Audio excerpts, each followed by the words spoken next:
ક્રિશ મારી સાથે છે. ક્રિશના યુકે ના વિઝા આવી ગયા છે. Krish, congratulation. Thank you so much sir. કેવું છે એક્સાઇટમેન્ટ ખરું? એક્સાઇટમેન્ટ ફૂલ છે. આજ રાતની જ ફ્લાઇટ થી એક્સાઇટમેન્ટ થી ઉપડી રહ્યો છે. ઓહો, શું વાત છે, આજ રાત્રે જ નીકળી આજ ગયા રાત્રે જ છો? છે. Okay, કઈ યુનિવર્સિટીમાં જઈ રહ્યો છો? સાઉથહેમ્પ્ટન માં છે, સોલેન્ટ યુનિવર્સિટી છે. હા, સોલિડ. મેં સોલિડમાં બહુ જ છોકરાઓ મોકલ્યા છે છેલ્લા 5 વર્ષથી. તો આપણા સોલિડમાં ઘણા છોકરાઓ ભણતા તને કોઈને કોઈ મળશે પણ મળશે. જે આરકે ના સ્ટુડન્ટ્સ હશે.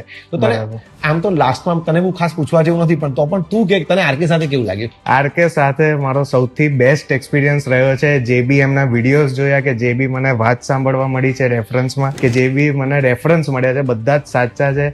બહાર તો મને લોકો સેલ્સમાં ફ્રીમાં બી મને કામ કરવા તૈયાર હતા, પણ એમને પૈસા લીધા તો બી એટલું સરસ કામ કર્યું છે કે પૈસા બધા વસૂલ છે. એટલે અને કોઈ હું તો વિધાઉટ always- એની કમ્પ્લેન્ટ્સ. હું તો ઓલવેઝ કહું છું, બહુ સેલમાં નહીં પડવાનું, કે બહુ સેલમાં વસ્તુ મળતી હોય આમ તેમ એવું નહીં પડવાનું. હા. શું કરવાનું કે જ્યાં પ્રોપર કામ થાય છે ત્યાં જવાનું. તમને પ્રોપર ગાઈડન્સ મળ્યું છે પાછું અહીંથી. એ વસ્તુ મને અહીંથી મળી ગઈ છે પ્રોપર એકદમ. Great great. Krish, again congratulation. Thank you so much. તને કંઈ પણ ત્યાં જઈને પણ કામ હોય તો આરકે ઓલવેઝ તને સપોર્ટ કરશે. તમને Okay. લોકોને પણ કંઈ પણ ક્વેશ્ચન છે યુકે સ્ટુડન્ટ વિઝાને લઈને, કોમેન્ટ કરો, ડીએમ કરો અને ફોલો પણ કરતા રહેજો.